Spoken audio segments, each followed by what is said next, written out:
suis le maire sortant de la commune de Diamaguène Sicap Mbao. Aujourd'hui, la situation au niveau de la commune de Diamaguène Sicap Mbao, c'est quoi la situation? Bon, je voudrais d'abord servir le prétexte pour d'abord formuler mes sincères remerciements à toute la population de la commune de Diamaguène Sicap Mbao, mais aussi adresser mes chaleureuses félicitations au nouveau maire entrant, M. Cheikh Aliou Bey, qui vient d'être porté à la tête de la collectivité territoriale lors des dernières élections territoriales du 23 janvier 2022. Donc c'est aujourd'hui le jour de la cérémonie de passation de service entre lui et moi. Une cérémonie qui a été très chaleureuse et qui s'est déroulée en présence du sous-préfet de l'arrondissement de Thiaroye, M. Marcel John. On a passé au peigne fin tous les aspects liés à l'administration, mais aussi liés au matériel, mais aussi à la gestion donc, de la collectivité territoriale. Donc des échanges ont été très fructueux à bien des égards. Et c'est le lieu aussi de le féliciter pour sa brillante victoire. Et je saisis aussi cette opportunité pour d'abord remercier les populations de Diamaguène Sicap Mbao, mais aussi remercier le président de notre parti, le président Macky Sall, qui avait jeté son dévolu sur ma personne pour diriger la liste de la coalition Benno Bokk Yakaar dans la commune de Diamaguène Sicap Mbao. Donc notre disponibilité, comme je l'ai dit au maire entrant, M. Cheikh Aliou Bey, elle sera constante et notre soutien aussi sera indéfectible pour l'accompagner par rapport à la prise en charge effective des préoccupations des populations de Diamaguène Sicap Mbao, mais aussi apporter notre concours pour l'aider à accomplir les missions pour lesquelles vraiment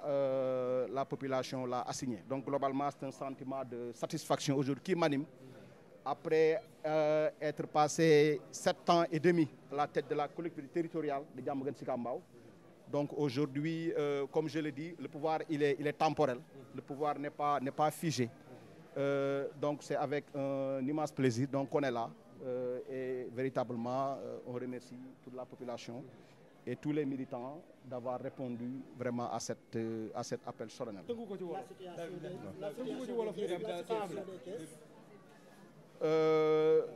Par rapport à la situation des caisses, peut-être je vais laisser le maire entrant se prononcer sur ça. En tout cas, au-delà des réalisations qu'on a faites, notamment la construction de beaucoup d'édifices, notamment une maison des jeunes, une bibliothèque municipale, une maison de la justice, une maison de la femme, 2 postes de santé, le bilan immatériel composé peut-être des appuis, des bourses aux étudiants, des appuis aux indigents, autant de réalisations qu'on a eu à faire. Le maire entrant va se prononcer, mais en tout cas la situation est acceptable. Vraiment, on a tout fait pour mettre en œuvre une politique donc saine qui lui permettront effectivement de mener à bien, surtout à bien, vraiment sa noble mission, qui est une mission exaltante. Et j'exhorte encore une fois tous les agents de la mairie, j'exhorte toute la population de Diamaguène Sicap Mbao à accompagner le maire entrant. Vraiment, c'est un impératif, parce que c'est un sacerdoce. On n'est pas des adversaires politiques, on n'est pas des ennemis. C'est le jeu démocratique qui a fait qu'on a compétit et je souhaiterais que tout le monde soit uni d'un seul homme pour accompagner le maire dans sa noble mission. Mais bien sûr, il y a des fonds disponibles. Le maire va se prononcer. Il y a des fonds disponibles parce qu'on avait laissé un certain nombre de montants pour continuer les chantiers déjà engagés, notamment la construction, le stade municipal. Un montant a été dégagé de 101 millions. L'école Samsam 3, un montant de 140 millions est déjà là. Pour le poste de santé de Samsam 3 toujours, la maternité, 50 millions étaient déjà dégagés. Donc pour dire que toutes les conditions peut-être sont réunies pour permettre au maire, comme je l'ai dit, d'accomplir sa mission de fort belle manière. Waaw d'abord ñu sant Yàlla julli ci Yonent Muhammad Rasulullah wax alhamdulilah rabbil alamin parce que fii la ñu toogoon en 2014 ñu fal ñu pour benn mandat tey mu nekk mandat bu ñu jeexal donc ñu ñëw nag ànd ak suñu frère suñu xarit le nouveau maire Cheikh Aliou Bey ñu koy ñaanal yàlla may ko kattan yàlla may ko mën-mën bu mu eggalee mission tey ñu defoon nag tey cérémonie de passation diggante man ak moom ak le sous-préfet de l'arrondissement de Thiaroye donc passation bi yëg nañ ci kaw waxtaan nañ ci dëkk bi waxtaan nañ ci commune bi waxtaan nañ aussi ci projet yi vraiment mu doon ku engagé doon koo xam ne aussi vraiment c'est un homme du sérail yàgg na liggéey ci développement maîtriser na dossiers yi te xam na aussi fu mu jëmale commune bi donc loolu nag aussi mu nekk fierté pour ñun parce que ñun commune Diamaguène Sicap Mbao moo ñu ñor ñun ñëpp ay jeunes lañ ñun ñëpp ay xale lañ donc képp koo gis xam ne yàlla teg na ko ci boppu gox-goxaat bi dañ ko war a accompagner parce que nag élection lañ doon dem duñu ay adversaire duñu ay ennemi parce que politique bi du dara fii la yem ñun ñëpp moom day liggéey man damay liggéey donc ñu ngi sant yàlla donc ku yàlla jox rek ñëpp ñu ànd ak moom dooleel ko kattan bañ a déglu nit ñi yàq di bëgg am ay positionnement di moytul kii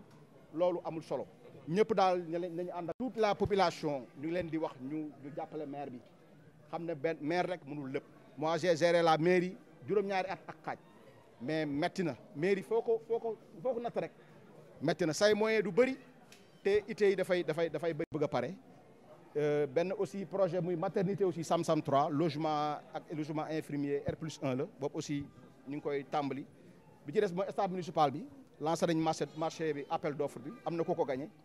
donc am na ko par yi mi ngi fi teew yëpp disponible na donc loolu lépp monsieur le maire dina ko jël utiliser ko vraiment pour que vraiment yéene am ak ambition am pour la commune suñu borom may ko kattan pour mu mën ko continuer ci jàmm ak salaam voilà. waaw am na lu ne ci kees bi am na lu ne ci kees gi waaw am na lu ne ci kees gi waaw am na ko fa ne ci kees gi waaw. waaw.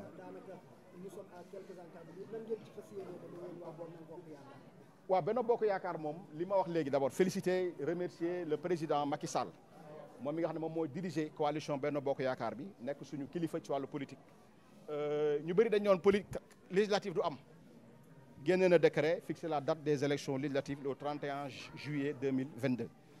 Donc le travail commence li may wax gars yi nit ki moom saa yoo jógee fenn le lendemain le travail doit démarrer donc fi ñu taxawoon tey démb ak bërki démb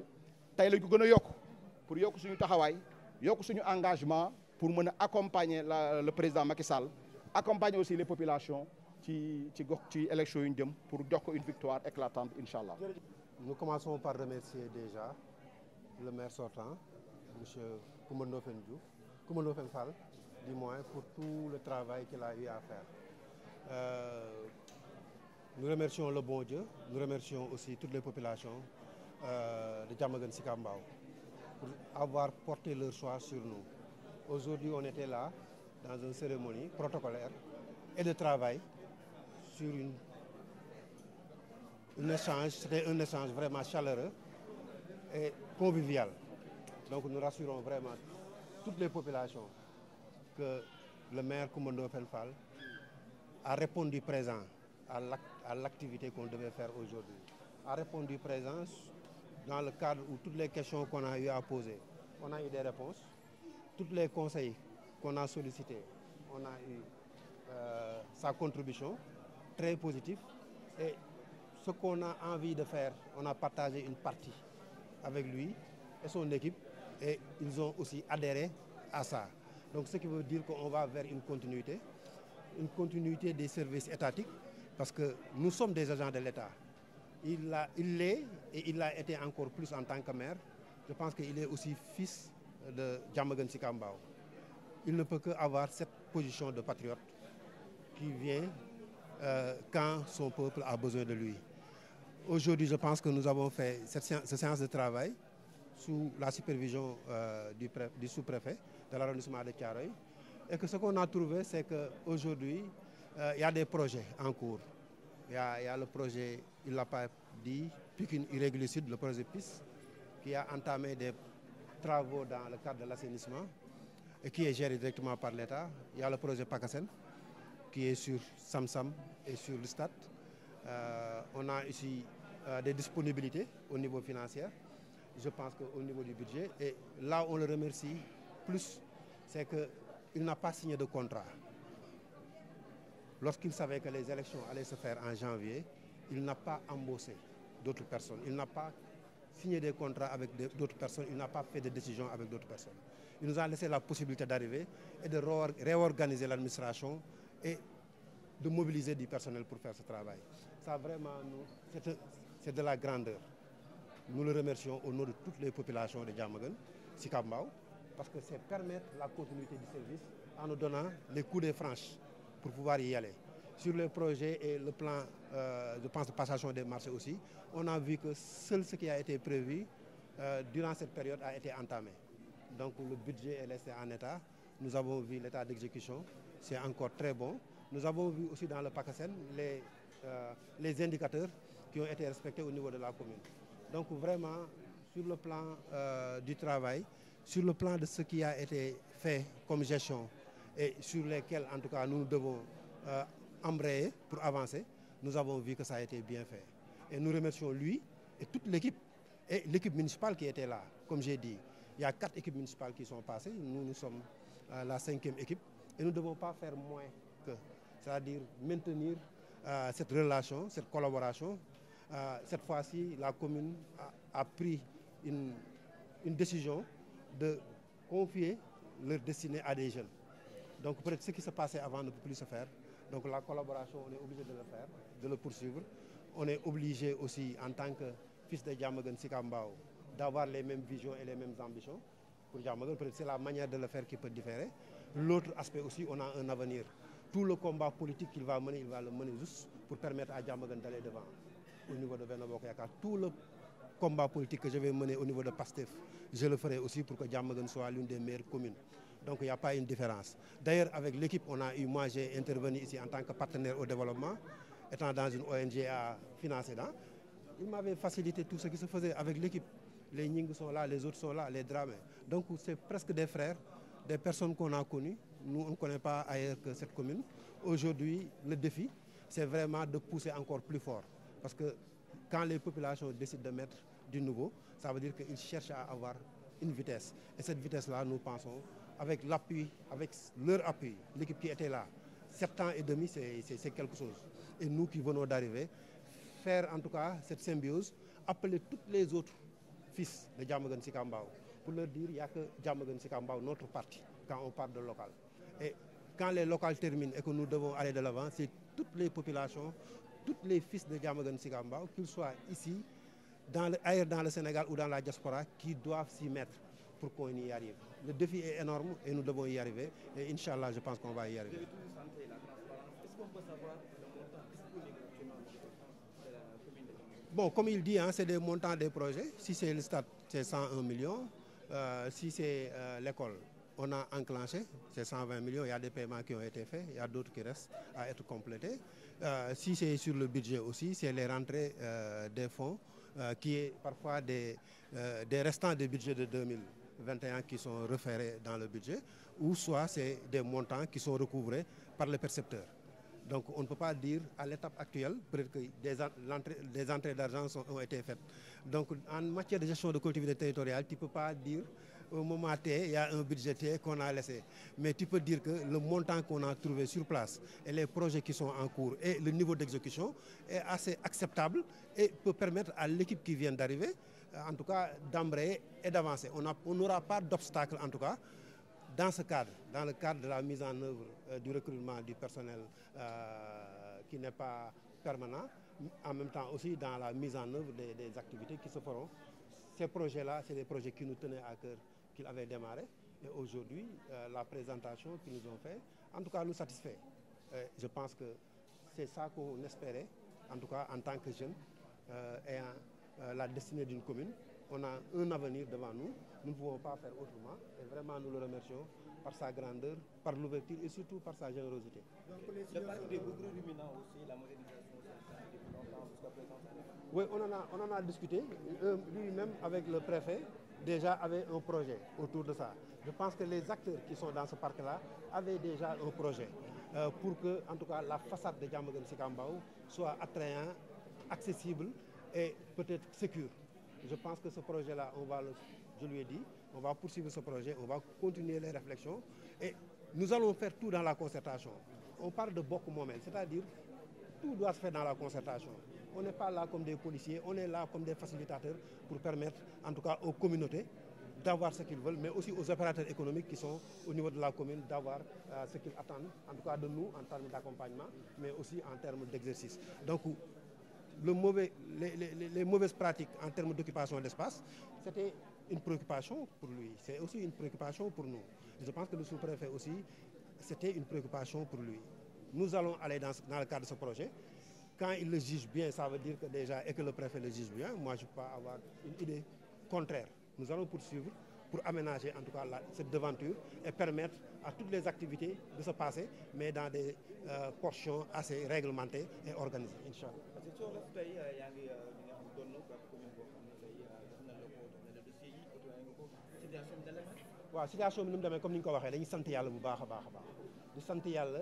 ba mu defee man mii doog a ñëw ak mi ma fekk yàlla def suñu diggante boori tax yàlla def suñu diggante ñu am ay wóllëre ak ay duggante nekk ay mbokk taalibe donc bokkoon lu bari laata ñu fi egsi beneen bi aussi comme ni ma ko waxee sant yàlla parce que commune bi liggéey naa fi en tant que partenaire au développement doon fi indi ay projet doon leen fi fekk ñoom aussi ñu yaataloon ba pare doon fësal chaque fois activités yi nga xam ne ma ko doon posé au niveau de la commune muy ay réalisation wala ay intervention doon ma invité saa su ne ci ay activités ci ay réflexion doon ma sax wax léeg-léeg ne ma yow da ngaa war a ñun ànd ak ñun di liggéey chaque fois donc ça veut dire que amoon nañ duggante boobu beneen bi aussi mooy Diamaguène Sicap Mbao kese lañu am moom doomu Diamaguène Sicap Mbao la le maire Coumba Ndoffène Fall man aussi doomu Diamaguène Sicap Mbao la li ñu doon xëccoo ay doomu Sicap Mbao rek ñoo koy mucc donc ndam li mënu woon génn Diamaguène Sicap Mbao sant yàlla bi nga ko defee si ñun parce que am nañu ambition mais sant yàlla aussi ci anam gi nga xam ne liggéeyee nañ ko tey ci wàllu joxante këyit yi ci wàllu xalaat projet yi fi nekk ba tax tey moom mu jëloon responsabilité am ne comme que xam naa ni man maa ngi dem élection yàlla mën na ma jox mën na ma xañ du ma fi signé ay contrat yoo xamee ne bi nii ëllëg ci personnel bi kii ñëw du mën a def ni mu ko bëggee loolu dañ koy santé parce que grandeur la amul ci yeneen communes yu bari beneen bi aussi mu bàyyi fi ay projet yoo xamee ne bi nii muy projet bi jëm ci école Sam-Sam bi muy maternité ba fa nekk muy stade bi nga xam ne moom ñun xam nañ ni mooy suñu soxla bi gën a mu njëkk xam nañ ay jeunes lañ te ñëpp xam nañ suñu engagement ci sport donc fekk mu defar marché bi ba lancé ko ba ñu tànn entrepreneur war a ñëw ànd ak ñun pour liggéey bi donc ñi ngi am yaakaar que yàlla dinañu suturaal ba yaakaar gi mu am ci loolu pour mu yegg ba mu sumb liggéey bi te xaaruma ci ñun aussi yàlla may ñu ki ñu booleel mu nekk koo xam ne ku yéwén la ku baax la parce que tamit yéen rek ngay am boo yoree mairie signé contrat il faut nga tànn entreprise ba nag mbaaxaayam ak dëggoom loolu ci yàlla lay dépendre yàlla may ñu sutura soos ba seen stade bii fii ak juróom benn weer ngeen mën faa fubali je pense que loolu moo doon yéene moo nekkoon suñu yéene et on est arrivé ñu déggoo ci même agenda boobu leneen aussi mooy école Sam-Sam ñëpp xam nañ coono la woon jafe-jafe la woon amoon nañ yéene ñun suñu ñëwee mu nekk suñu premier combat tamit mu am lu mu ci def ñëpp xam nañu dëkk bi aussi problème inondation la am na liggéey buñ ci tàmbali woon am na ay structures yi ñu fi tegoon en place dañ ciy ànd ak ñoom dem leneen nag mooy li ñu wax ci budget bi maanaam mënuñu wax nangam moo nekk ci kees gi mais dañuy wax ni li ñu fi fekk ci xaalis mooy li ñu planifié woon pour exécuter ak li ñu planifié woon pour encaisser ko mel na comme ñoom ni ñu ko yaakaaree woon beneen bi aussi mooy tey ñun bu ñu bëggee poser ay actes amuñu problème pour mun a def suñuy engagement mu dem percepteur pour ñu mun ci àggale li ñu bëgg a liggéey donc mun nañu wax fekk ñu fi ci stabilité nit ñi nag Sénégalais yi nag dañu yaakaar ne bu ñu leen waxee maire budget bi nangam la rek xaalis mi ngi foofu toog mais xaalis bi day dugg au fur et à mesure donc tey fi ñuy wax nii am na ñoo xam ne ñi ngi dem di verser yi ci xaalis boo xam ne ñu ko recouvrer donc montant yi day dem mais liñ fi fekk sérieusement dal na suñu xel parce que jëluñu ñoom ne dañuy dem rek attaquer budget bi di ci def ay engagement wala di ci génnee xaalis bu bëri suñu ko doon def dañuy njëkk a jël seen i nit def leen ci personnel bi defuñu loolu donc dañu ko war a santé c'est vraiment lu ñu impressionné la leneen tamit ci biir waxtaan bi amoon nañ ay gis-gis yooyu am na lu dëppoo ak maire Coumba Ndoffène lu mel donc dañuy wax Sénégalais yëpp wala waa Diamaguène yëpp nañ ko delloo njukkal nañ ko sargal parce que essayé na ba fi mën-mënam yam da amoon na yéene aussi fi mën-mënam yam waaw comme li ma wax projet modernisation bi ñun ñëpp xam nañ ni nu ñu soppee xar kanamu Diamaguène Sicap Mbao lañ doon xalaat te façade bi gis-gis bi nekkul lu rafet xalaat yi ñu ci amoon bi ñu ko posé sànq ci xalaat bi wax nañu ne même ñi nga xam ne sax ñoom ñoo nekk ci foraay bi àndoon nañ am benn plan boo xamee ne bi nii bëggoon nañ ko tëral plan boobu suuf si dafa nekk suuf soo xam ne suufu état la leneen li suufu Sicap Mbao la donc nekkoon na entrave leneen li aussi mooy même avec le sous-préfet engagé woon nañ ba commencé bëggoon def reboisement pour au moins façade bi ñu mën a am gis-gis bu rafet loolu dañ ko koy sant di ko gërëmee parce que moo na ci bañ a daj loolu bu ñu ko tegee loolu ba pare aussi war nañu ay yoon te xamal nañu aussi plan boobu ak ni ñu ko présenté nekk na loo xam ne xëy na buñ ci liggéeyaatee mën na gën a nekk loo xam ne jëfin bi dina gën a gaaw mais nag dafa am loo xam ne mairie moo ko moom am loo xam ne état moo ko moom am na suuf yoo xam ne bu ko état moomee état moo ko mën a joxe am na suuf yoo xam ne aussi bu ko SICAP moomee SICAP moo ko mën a joxe mais jàpp nañ ni aussi ci li préfet bi wax que procédure bi ñu jëm pour transformer suuf ji nekkoon état indi ko pour mu nekkaat suuf soo xam ne mën nañ ko jëfandikoo lu am solo la donc xamal nañu aussi li ne amul benn document judiciaire boo xamee ne bi nii fekk nañ ko fi boo xam ne man mii di ko remplacer mun naa ci am fitna wala leneen donc loolu la ñu jàpp ci li ñu waxtaane mu nekk lu rafet ñu def ko nag ci anam goo xamee ne bi nii anam gu ànd ak mbégte la bu ànd ak ay mbokku taalibe bu ànd ak ay nit ñoo xam ne dañoo seq te parce que ñun doomu Diamaguène Sicap Mbao la man de fii laa juddoo fii laa yaroo fii laa màggee xaw ma feneen fudul fii ñun doon liggéeyal ñëpp xam naa leen keroog wax naa conseil municipal ñoo fekk ñëpp laa xam ñeneen ñi nga xamee ne bi nii nag la ñuy wax dañ doon liggéey ak maire Coumba Ndoffène Fall nañ xam ne ki ñu fi fekk benn la rek mun nañ jàpp ni liggéey fi ñu ko tegoon dañ leen di pousse ñu continuer ko def leneen li aussi non amuñ sax pour dàqaate parce que moomuñu ko dèjà ñi ko yor ñoo ci gën a yey beneen bi c'est-à-dire ay doomu dëkk bi lañ ñoom ñoo ci gën a yey gisuñu fekk ñu fi tamit gan bu jógee feneen boo xam ne dañ ko importé indi ko fi muy liggéey ci mairie bi donc ñu fekk doomu Diamaguène Sicap Mbao lañ fekk ci mairie bi donc nekkuñ ci loolu leneen li mooy dañuy wax waa dëkk bi comme ni mu ko waxee du maire rek moo mën lépp waa dëkk bi ñëpp fu waay nekk doomu Diamaguène Sicap Mbao nga nekk fii nga nekk diaspora ñu ngi lay woo ci liggéey parce que liggéey lay doon de ñun de liggéey lañ jógte te liggéey la ñuy def te ci la ñuy resté te incha allah ginnaaw bañ sante yàlla ba pare ñi ngi wax ne sant yàlla bi ak pal gi man sama bopp Cheikh Aliou Bey du ma ko yëg lu dul ñu def réalisation yoo xamee ne bi nii ëpp na ñoom fi ñu doon xalaatee te loolu am nañ ci yaakaar ci collaboration mu teg ci loxoom am nañ ci yaakaar ci maire Khadiba bi nga xam ne moom la remplacé woon mu teg ci loxoom nekk suñu yaay am nañ ci yaakaar ci collaborateurs yi ñu nekkoon adjoint maire yi ak personnel bi ñu fekk fii ñoom aussi ñu gën a am engagement gën a redoubler d'effort ndax woote na sànq nee na leen gën leen taxaw man aussi dinaa wax agent yi nañu gën a taxaw parce que agent yi daf ci am ñoo xam ne état moo leen fi teg ñu ni fi lañ leen fekk donc lu ñu mën si ñoom bariwul mais seen engagement day déterminer accélération développement bi parce que fi ñu toll nii vitesse moo am donc di sant ñëpp di sant yéen aussi presse bi di leen wax ni ci transparence lañ jël woon nañ leen bëgg nañ lépp luy xew ci mairie bi ngeen teew bëgg nañ lépp lu ñuy wax à la minute près ngeen jàllale ko ñun tamit bëgg nañ saa yu ñu demee ak lu ñu jëf kook moom wala ñu jëf kook keneen ñu fësal kooku ne moom moo ko fi jëf parce que loolu day baax parce que wax sa baaxu morom du wax ci sa baax dara te ànd nañoo ak ay nit nag yoo xam ne fekk nañ leen fi ñu amoon taxawaay lañ dëgg ànd nañoo nit ñu am taxawaay te am nañ yaakaar ni suñu boolee ñaari équipe yi dina dem fu sori yàlla nañu yàlla defal mucc ak xéwal